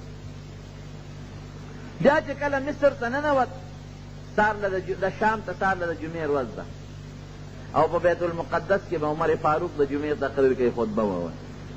د دنیا خلک راغلی دی او ناست دی.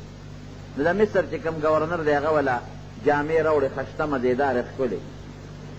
وی حضرت چې کله ولامبې دا خشته ښکلې جامې واچو دا پاکې مزېدارې مې درې نوې جامې راوړې. وی دا ولې؟ وی ځکه یهودیان به راځي عیسایان به راځي د هغوی عالمان او پوه خلک به راځي تا نه به تپوسونه هم کوي او تا سره مجلس به هم کوي. نو چې تا خسته جامې چولي صاحب دا جامې د ټولې ټوکړې ورته لګېدلې دي نو که خبره نه ده. ورته یې وی نه وی دا جامې د رقم ځای نه راوړې. وی دا صاحب د بیت المال. وی د بیت المال به زما دی د عمر دی او که د عمر د پلار دی د قیامت پر ورځ به الله له څه جواب ورکوم. ستا خپلې جامې شته چې ما ته وبخې. وی صاحب زما خو دا یوه جوړه دا چولې مې ده.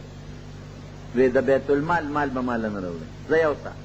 وی چې دې جامو ترې ټوکړې لګېدلې دي خلک به راپورې خاندي زمونږ بېعزتي ده او ښکلې جامې واچوه. او ورته څه وایي؟ وی کفا بالایمان زینتن. وی د ایمان نه بهترین ډولې شی بل نشته دی. جامه به خپل کار کوي جامه که هر څنګه ده خو چې سړی د ایمان په جامه باندې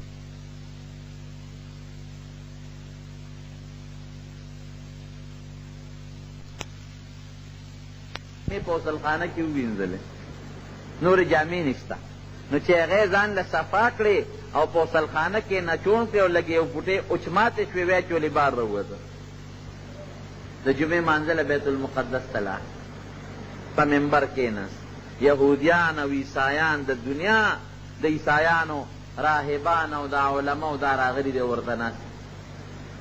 ډېر ښایسته تقریر و او هغوی چې ورته ګوري د جامو ته او د خپلو کتابونو هغه لیک ته ګوري چې زمونږ په کتابونو کې د عمر کم صفت دی هغې ته ګوري نو حیران دي چې مونځ شو د مانځه نه پس راغلل تپوسونه یې شروع کړل. حضرت عمر فاروق رضی الله عنه ورته د یو عالم له د یو راهب له ډېر په اطمینان جواب ورکوي. په دغه مجمع کې چې څومره په زرګاو یهودیان عیسایان پروردګار ټول مسلمانان کړ. هغه عیسایان او یهودیان چې مسلمانانو ته به دین ستاسو درست نه دی او زمونږ دین ټیک دی او داسې دي داسې دي. زما وروڼو چې د انسان په زړه کې د الله یره راشي که نه، د هغې اثر د انسان په دې مخ او په دې وجود باندې راشي او بیا د هغې اثر په بل مسلمان پرېوځي. لکه څنګه چې سړی د انور ته دا شیشه ونیسي که نه، نو که ستاسو خیال وي په دې شیشه کې د انور هغه شعا راشي، نو په دې دیوال باندې چې لګې نو پړق غوندې کوي. دقه رنګې د دې ایمان تعلق د الله سره دی. نو د چا په زړه کې چې د ایمان رڼا راشي او د الله یره راشي، نو په بل مسلمان یا په کافر یا په انسان یې داسې اثر پرېوځي لکه شیشه چې څنګه یو دیوال ته نیسي او هغه برېښنا کوي. زمونږ په خبرو کې اثر نشته، ولې؟ زړه کې د الله یره نشته. زمونږ وینا نه په مونږ اثر کوي او نه په بل اثر کوي، ولې؟ د زړه یره نشته. که د زړه یره وي نو بیا به په مونږ هم اثر کوو، په تاسو باندې به هم اثر کوو. پلار زوی ته لګیایي نصیحت کوي، استاد شاګرد ته لګیایي نصیحت ورته کوي، مشر کشر ته لګیایي نصیحت ورته کوي. یره وی په خبرو کې مې اثر نشته، وی ډېر نصیحت مې ورته وکړو په دې بچي اثر ونه کړ. دا د یرې، دا د زړه د درد نه خبره دي. چې کله د زړه د درد نه خبره، د زړه د یرې نه او د هیبت نه او د درد نه راووته، قسم دی هغه په کشر هم اثر کوي او هغه په بچي باندې هم اثر کوي. هارون الرشید یو بادشاه تیر شوی دی، مشهور بادشاه. نو دا خبره مې دې پورې کوله چې د حضرت عمر دا چې سکول په زړه کې د الله یره پرته ده، یره خوف خدا. یو ځل وی که دا ټول خلق الله جهنم ته وبخي، ټول مخلوق، او الله اعلان وکړي د قیامت پر ورځ چې دا ټول ما وبخل جنت ته دي. شیطان هم مثلا وبخي، هېڅوک پرې نه دي. خو دا اعلان پکې وکړي چې صرف یو کس به دوزخ ته ځي او باقي به ټول جنت ته ځي. یو به وایي څوک وي چې څومره مخلوق دا ټول تر شیطانه پورې الله وبخي. مثلا مثال فرض باندې خبره چې دا ټول مې وبخل خو یو کس به جهنم ته ځي، وی دا به څوک وي؟ وی دا به عمر وي، وی دا به زه یم. دا دونه من الله نه یره ده. او که الله تعالی اعلان وکړي چې دا ټوله دنیا د جهنم ته ځي او صرف یو کس به جنت ته ځي، وی دا به څوک وي؟ وی دا به عمر وي. چا ورته دا ولې؟ وی یره مې هم د الله نه په زړه کې ډېره ده چې هغه یرې ته ګورم نو دونه مې په زړه کې یره ده چې دی مکه ټوله دنیا جنت ته ځي او یو دوزخ ته ځای به ځیم. او د الله د رحم امید مې په زړه کې ډېر زیات دی. بل طرف ته چې د الله رحم ته ګورم نو یم چې ټوله دنیا دوزخ ته ځي، نو د الله هغه رحم به په مې زه به جنت ته ځم. زمونږ د طالبانو ته رجا او خوف وایي، یره امید. نو ړکې به را دواړه ساتې، هم به د الله نه امید ساتې چې یاره زه مسلمان یم، الله زه د مسلمان مور او پلار نه پیدا کړم، الله زما په ژبه ښکلې کلمه جاري کړله، په مسلمان وطن کې پیدا کړم، مونځ وله کوم او دس کوم، نو انشاءالله د الله نه مې تم او امید شته چې ما به الله وبخي او جنت ته به مې ولېږي. خو ګورې ځان به بې مهاره اوښ هم نه ګرځی، پرانستې غویانو غوبل چې به چې زه یاره خو چې څه کوم نه کوم به نه، په زړه کې به د الله یرم ساتې. یاره شیطان شته، نفس شته، ورپسې د قبر عذاب شته، د الله احسانات را باندې ډېر دي. زما مونځ به څه مونځي، زما روژه به څه روژئ، که دې خوا ته عبادت کوم اخوا غیبت کوم، که دې خوا نیکي کوم اخوا کنزل کوم، اخوا پردې حق. نو د الله یره به هم په دا زړه کې ساتې. دوه خبرې، هم د الله نه یره او هم د الله نه تمه، هله به ته کامل مسلمان یې. هارون الرشید بادشاه خضر او زبیده نومې دی. زبیده دی د تره لور ده او ډېره نیکه بیبي ده، پرهېزګاره پاک دامنه ښځه وه، د ډېر دولت خاونده وه. کله چې دا به مکې مکرمې ته تله حج له، نو دې به اعلان وکړ چې کله چا حج ته زړه کېږي، هغه خلک چې خپل وس یې نه کېږي، غریبانان یې، نو هغه دې راشي مونږ سره دې نومونه ولیکي. نو په زرګونو خلک به رالل، ښځې او سړي نومونه به یې په رجسټر کې ولیکل، نو ځان سره به یې حج له روان کړل. نو د دغې حج خرچه چې څومره د دې خلکو دا به زبیدې د خپل جیب نه برداشت کوله، د بیت المال نه نه، خپله مالداره ښځه وه دا خرچه به هغې برداشت کوله. او ډېره ښکلې ښځه وه، د هارون الرشید ورسره مینه ډېره زیاته وه، ډېرې ورسره محبت. یو خوب یې لیدی و، داسې خطرناک غوندې دې ځای ته نشم ویلی. بیا علماو د هغه خوب تعبیر وله ورکړه چې ستا نه به الله یو خدمت اخلي او خدمت به دی په مکه مکرمه کې خو به نه وي بغیر د زمزم نه، نو یې تا نه به الله دا خدمت اخلي چې ته به یو نیر راولې مکې مکرمې ته او مکه مکرمه او د هغې ګیر چاپېره خلک به پې سیراب کې. نو صاحب په هغه زمانه کې یو نیر وکنیسته. هغه نیر د عرفات په یو غر کې راوتی دی او مکې مکرمې ته را رسېدلی دی. اوس هم د هغې نښې شته چې څوک حج له عرفات مینا ته لاړ شي د هغه نهر زبیده د هغه نیر اوبه پکې نشته، اوس وچې شوي دي خو د هغې نښې نښانې شته دی. او عجیبه هغه زمانې انجینیرۍ ته چې وګورئ حیران به شئ، ځکه چې بعضې ځمکه ښکته ده غرونه دي که نه او بعضې اوچته ده او په داسې طریقې هغه نیر راوستلی ځکه نیر چې ډېر یو ځای کې ښکته شي نو بیا خو بره نه شي ختلی. کله یې ورته بعضې ځای کې ډکون کړی دی، دیوالونه یې ورته والي دي، غر یې ورته تراشلی دی او په داسې ځای نه یې دا نیر تر ننه پورې د دنیا انجینیرانو دا معلومات ونه کړی شو. څومره غټ ساینسدانان دي چې دا نیر په دې غر کې راوتلی چې د اوبه راغلي د کوم ځای نه دی، دا د کوم ځای نه راغلي دي، هېڅ پته ونه نن پورې چا ونه لګوله. ډېرې زمانې پورې دا نیر بیده او خلکو به ترې فایده عرفات کې او په مینا کې او په مزدلفه کې او په مکه مکرمه کې به ترې خلکو فایده اخېسته. نو د هارون الرشید دې ښځې سره ډېر محبت او مینه وه. یو ځل دواړه د شپې یو بل سره لګیا دي، ګپ شپ لګی. خاوند ښځې ته غوسه شو نو د ښځې د خولې نه خبره ووته. کوم خاوند چې ښځې سره ازادي کوي نو خامخا د ښځې د خولې نه هم څه ګډې وډې بیا وځي. نو دا ښځه د هارون الرشید ته وایي چې ته خو دوزخي یې، خاوند ته وایي. دا خبره ناروا ده. ښځه به خاوند ته داسې قسمه د بېادبۍ او د بېعزتۍ الفاظ نه وایي، دا سخته ګناه ده. د خولې نه یې وختل وایي ته خو دوزخي یې، جهنمي. هارون الرشید ورته وایي ښه وایي که زه دوزخي یم نو ته په ما په دریو طلاقو طلاق یې. اوس ترونو د دریو طلاقو طلاق ډېر ګران کار دی، الله دې مسلمانو سره. یو سړی که ښځې له یو طلاق ورکړي هم ګناه ده، ښه خبره نه ده، خو د هغې جوړښت په اسانه کېږي. که دوه ورکړي د هغې جوړښت هم په اسانه کېږي، خو چې درې طلاقه ورکړي د هغې جوړښت په ډېر ګران کار دی. بیا نه کېږي جوړښت، او که کېږي نو ډېر ګران کار دی، اسان کار دی. د خولې نه د هارون الرشید الفاظ ووتل. اوس دیم چې سوچ یې وکړه چې دا زما د خولې نه څه ګډې وډې ووتې. ښځه هم په ژړا شوه چې دا ما دې خاوند ته څه غول وخوړل.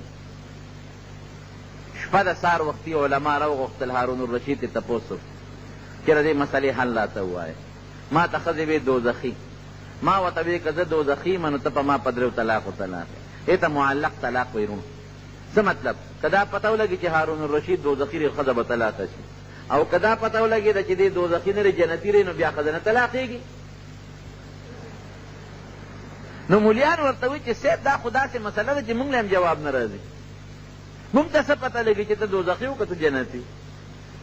که ته دوزخي خو ښځه په دریو طلاقو طلاقه ده، قصه دې خرابه شوه. او که دوزخي نه جنتي نو ښځه نه طلاقېږي. نو موږ ته څه پته لګي چې دوزخي جنتي د هغې پته خو یو الله ته لګي. پیغمبر شته نه چې د الله نه تپوس وکړي او موږ ته پته نه لګي.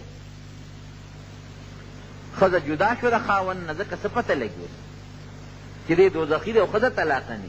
ښځه هم جاړي او هارون الرشید نه هم خبرې نه کېږي، جاړي. ښځه یې خوښ هم ده او تر لورین ده او خلک هم پریشانه دي، ځکه بادشاه هم د انصاف بادشاه. دا علاقې چې څومره علما دي، نیکان دي، محدثین دي د هغه زمانې، ټولو سره مشورې کوي، خو د مسلې جواب اړو چاته معلوم نه دی.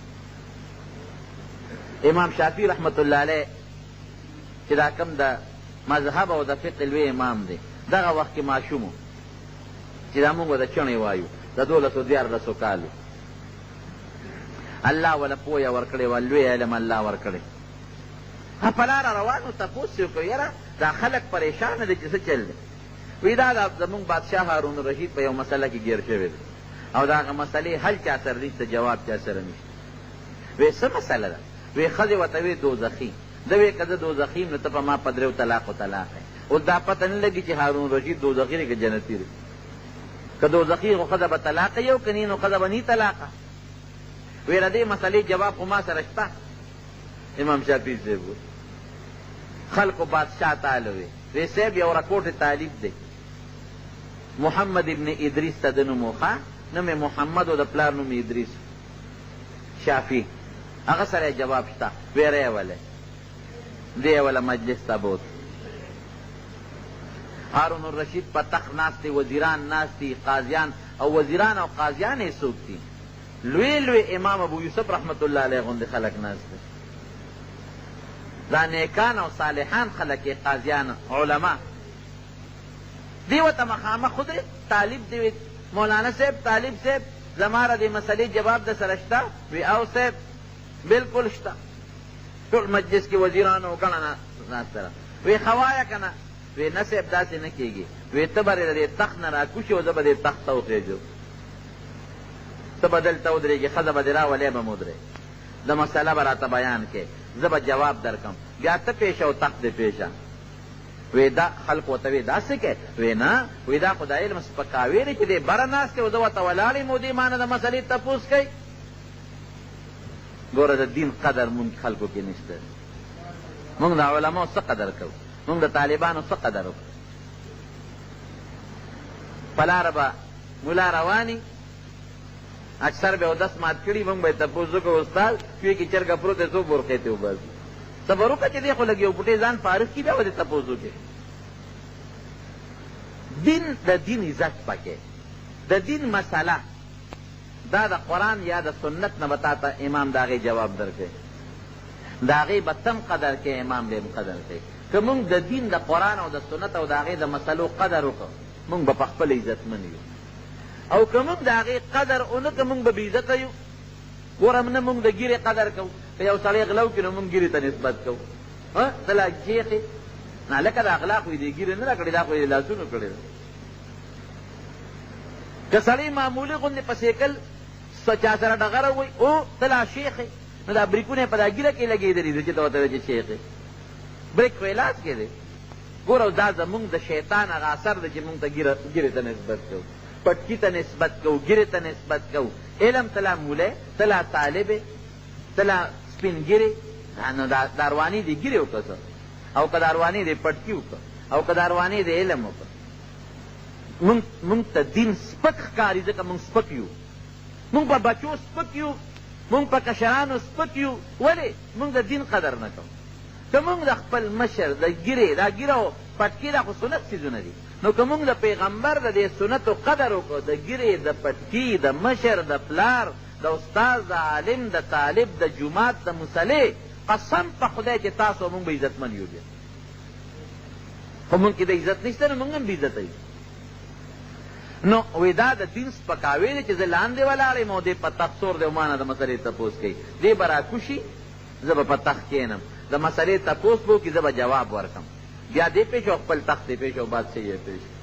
هارون الرشید پوه شو چې هلک خو عالم هم دی خو هوښیار هم دی. علم سره ګورې عقل لوی څیز دی، علم سره چې عقل نه هغه هم بېکار دی. ښځه یې راوسته، په پړوني کې مخامخ ودرېده او هارون الرشید زر د تخت نه راکوز شو.